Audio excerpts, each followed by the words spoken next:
Hello everyone and welcome back to more Football Manager 2019 with me, Mr. Grant 2 and episode 75 of Monaco.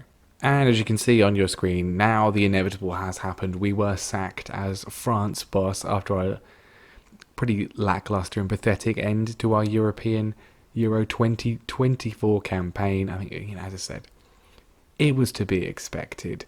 But disappointing nevertheless. I have taken the England job. I applied for all the other vacancies after the tournament. I got the England job. I kind of regret it a little bit.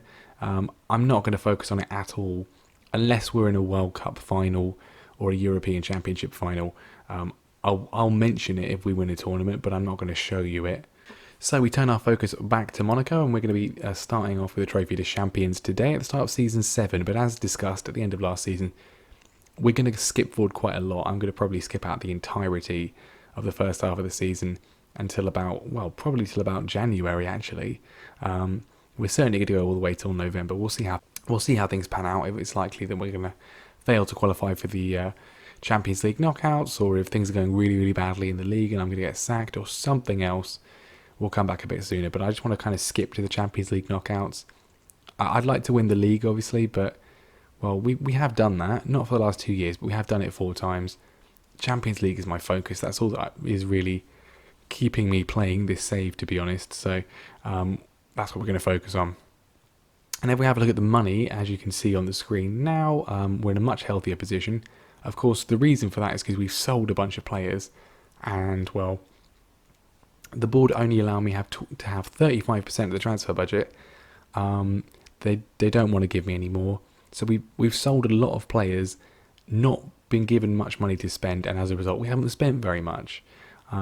There is still time. I may still sign a few players, but it's going to only be on the cheap. We haven't got much to spend. We can't really bring in any marquee signings. So as you can see, we have sold a lot of players, and we've only bought a few players in. Let's do the ins first. We're just going to go straight to this one because I'm sure you can see it. We've signed Lionel Messi on a free, which is nice. Alright, he's 37 years old. Alright, his pace of 7 could prove to be an issue.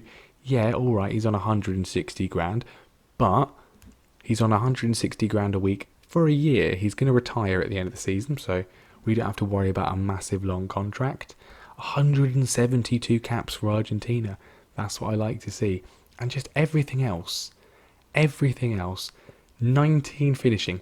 20 composure, that doesn't change. 20 determination, 20 flair, free kick taking of 18, penalty taking of 17, passing of 19, 20 technique, 20 vision.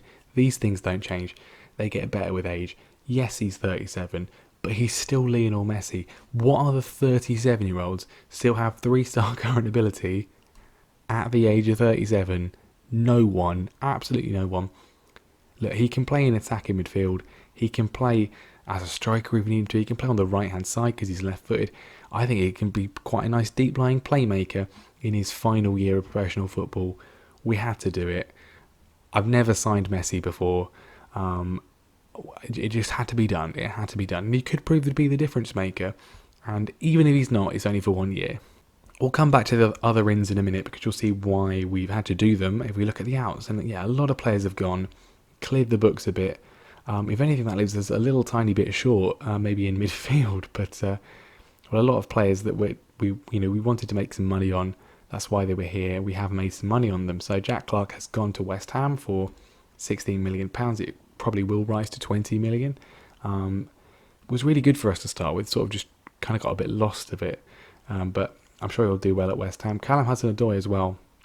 Had one brilliant game, scored a great goal that was ruled out for offside. Didn't really get much of a look in. He's gone to Toulouse for £14 million, which I think is pretty good value for a free transfer.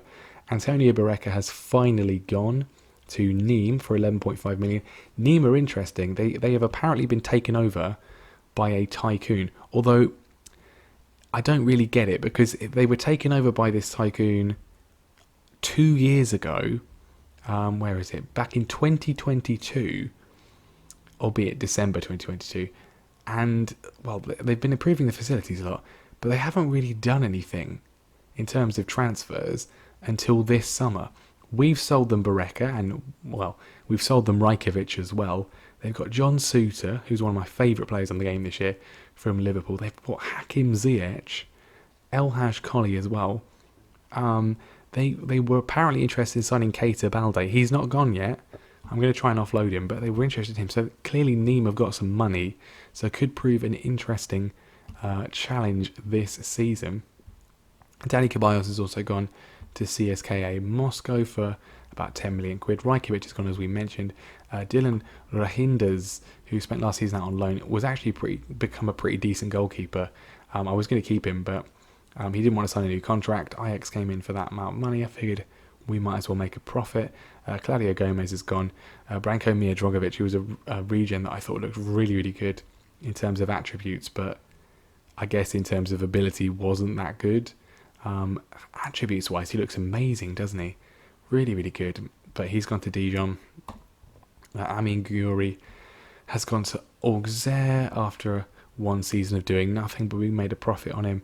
A few other players have gone. We got 24k for David Ospina, which is pretty good. And a few other players have gone out on loan, the most notable of which is Valmir, who unfortunately, just because, well, we don't have enough space in the squad for foreign players, so someone had to go. He just didn't have a very good season last year. He was pretty rubbish after his brilliant year the year before. He's gone to Monaco. We can always call him back if we need to, if we move someone else on. So the other ins then, to make up for that, we need a new left back, backup, a new goalkeeper backup. That's what we've done. Nothing else really, because I think a lot of players, including Keita Balde, who as mentioned is still here, were kind of just sort of extraneous within the squad. We didn't really need them. So yeah, we've got some young players coming up into the first team as well, and they're going to be useful for the squad. But we have signed Josh Tymon from Stoke for 8.25 million. I mean, he's having a bit of a weird career. He left Hull, where he was in FM19, where he was brilliant, a brilliant player.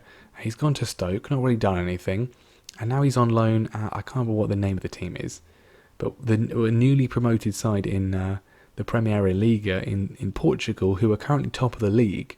He's gone there on loan, and I think he's starting and playing pretty well. So we'll see how he develops. But he's been pretty good in FM for the last 3 years, and yeah, attributes-wise, looks really solid. Star rating, maybe not so much. I mean, I don't get. I think my scouts are rubbish, or my coaches are rubbish. I don't know. It's one of the two, but they tend to disagree about things. He was a lot higher rated by our scouts than he is by our coaches. Let's put it that way. Mike Mangan, French goalkeeper, formerly in the French national squad, although he wasn't capped, from Lille. It's going to be our new backup goalkeeper, 5.75 million. I think the problem we're having is, I think, and it's the problem with the whole save really, I think I've taken Monaco as far as I can, but I've only got France loaded because I can't load anything else up because my computer is too slow. I can maybe load another country, but it's too late now because it's August, and I can't move anywhere else in France because the only team bigger than us is PSG, and they don't want to appoint me as their manager. They might do if Thomas Tuchel's sacked, but they don't. They're not going to sack him anytime soon. He's just won 2 league titles. So there's nowhere we can really go. We just have to keep plugging away. We've got a really, really good first team squad. Well, we've got a really, really good first 11 and some good depth in some positions. A lot of positions, though, we just can't really strengthen, or at least it's difficult to strengthen because our scouts don't recommend anyone as being beyond 2 stars, really, for most positions. So, I mean, goalkeeper, we've got a good 4-star goalkeeper in Alexandre. Defence is really, really good. Mendy, 3.5 stars, but everyone else is 4 stars or more. Skov, 3.5 stars. Tonali, 4.5 stars. Kessie, 4 stars. Allard is 4 stars. Awar is 4 stars. And Schick is as well. Our first 11 is amazing. We've got some decent players on the bench. Lozano especially. Messi as well now. But Pellegrini is 4 stars. Some pretty good 3-star players throughout the rest of the side. 2.5-star players. we can't really improve a lot of these positions, or at least not in an obvious way. Enrique Garcia, who is the reason Valmir is out on loan, is back with us this season. He's been out on loan for ages, but he's going to come back this year because he's 4-star current ability, 5-star potential. I mean, he shouldn't really be out on loan. He deserves a chance to compete for a first team spot, and he's going to get it this year. And certainly compared to PSG, we just don't really have the kind of money anymore to be throwing it around. We never really did. We never really did have that much money, but we certainly don't have anything like that now. And brilliant. They've listed Ben Diawara, who they're still starting apparently. He's transfer listed for 5.75 million. I mean, he's not got good enough passing for my liking, but if you just look at their team, I mean, they've got Hidalgo, Donnarumma. How different would last season have been if we got Donnarumma? I don't know. I mean, the money that they spend is so astronomical. We did so well in our first 4 years. We did so well in the first 4 years, but we can't compete with that. They're spending 179 million. We cannot compete with that at all. We don't even have... Well, we've got 30 million left to spend, but I'm not going to spend it, I don't think. I don't think there's anyone that's really going to make any sort of difference for that kind of money. The players that make that big difference cost 50 million plus, and we don't have 50 million to spend anymore. So we're at a disadvantage going into this season, and that's, you know, another reason why I'm going to sort of go forwards a little bit. Let's see if we can do well in Europe, because I think PSG have pretty much got the league sewn up. We had our fun. I don't think it's going to be happening again. So the team for this one, they're much the same as the team last season, really. We haven't really made many improvements. We can't really make many improvements. Alexandre is going to be in goal. Mendy, Martinez, De Ligt and Henriks is going to be the defence. And once again, Lozano is going to be on the left-hand side because Allard is off to the Olympic Games with France. Obviously, we're not. But, well, you know, that's what happens. Skov on the right-hand side. Kessie and Tonali in the middle with our supporting Patrick Schick up front. Lionel Messi on the bench for this one. Yeah, we're not going to throw him in just yet. But, I mean, you know, let's think about this. 60 minutes in, PSG probably going to be leading 1-0. Can you imagine the terror in their eyes when we bring on Lionel Messi? Yeah, he's 37, but he's Lionel Messi. How many Ballon d'Ors has he won? How many? Loads. That's what, loads. How many Ballon d'Ors have the PSG squad won? I've no idea. It's probably a couple. They got Neymar, haven't they? But and Mbappe. How many Ballon d'Ors have PSG won? I don't know. I mean, it's probably a couple. They got Messi and they got Mbappe and Neymar, haven't they? But we've got Messi, and he's won more than all of them. So PSG have got this guy starting up front for them. I mean, that's just not fair, is it? That's just not fair. They've tried to sign Allard this summer. They've unsettled him. He put a transfer request in. I rejected it. He's not going anywhere. He's not going anywhere anytime soon. They've got this guy in defensive midfield. I mean, it's just... Surely you don't need to sign all these players, really. He's their new left back. Doesn't look that good, really. Doesn't look that good, but yeah, I mean, this could be bad. It could be bad. Our squad is still, you know, we've still got some very young players. You know, a lot of players with a lot of development still, could still get better. Obviously, last year we did win 3-0 and it was fantastic and it was brilliant. It made me think the season was going to be like the first four again, amazing, and then it sort of quickly disappeared after the first 4 games. So, and it's not really a clear picture of how the season is going to go, but we would like to win this. First highlight goes our way. It's come to Robert Skov and he flings it in towards Pau Lopez, who makes the save. Of course, this seems to be a relatively weakened PSG side. They don't have Donnarumma because he's at the Olympics. They don't have Mbappe because he's at the Olympics as well. I know, I picked him. I got to pick the squad for the Olympics. But yeah, didn't get to do it. I mean, you would have thought they'd let me stay for the Olympics and then, you know, sack me after that maybe. Or sack me from the senior team but let me stay as the under-23s boss. I don't know. I mean, we played all the friendlies. Talk about ridiculous. Anyway, I'm pleased with their performance. We've had one highlight. That's the only highlight. Right before half-time. Nothing else has happened. At least we're not losing. Well, 60 minutes gone. We're not losing. It's 0-0. At what point do we bring on Messi? At what point do we make that change? We're going to do it. We're going to do it. Why not? I mean, you got to do it. Aouar's complacent. He's complacent because Messi's on the bench. Bring him on. He's still described as an elite attacking midfielder. He's 37 and he's still considered to be an elite player. Oh, it could be fun having him here. No highlights yet. Finally a highlight. The second highlight of the game. PSG on the ball, looking ominous. Svenen, the new left back, to Neymar. Just playing it around. They crack the crossbar. Bentancur hits the crossbar. We get away with it. This is going to go to penalties, isn't it? Nothing really happening other than that highlight. Kessie's not playing well. Have we got anyone on the bench? We've got Tielemans. But I kind of need him for a penalty shootout, actually. If he's not going to play well, we might as well leave him on for that. We could bring on Berardi. We've got Messi, though. He's our penalty expert now. Schick's not having a great game. We'll bring on Pellegrini, because why not? Defence is playing very, very well. Midfield's not doing all that much. Kessie's not playing great. Lozano's not playing great. What an uneventful game. Are PSG going to win it right at the end? Nearly. They hit the post again. Normally that's us hitting the post. We have dominated this match according to the stats in terms of shots and shots on target. But what an uneventful game. Really, really uneventful. Well, we've got Pellegrini, we've got Kessie, we've got Skov, and we've got Lionel Messi. Is Messi going to miss his penalty? Let's have a look and see. He's going to be stepping up first.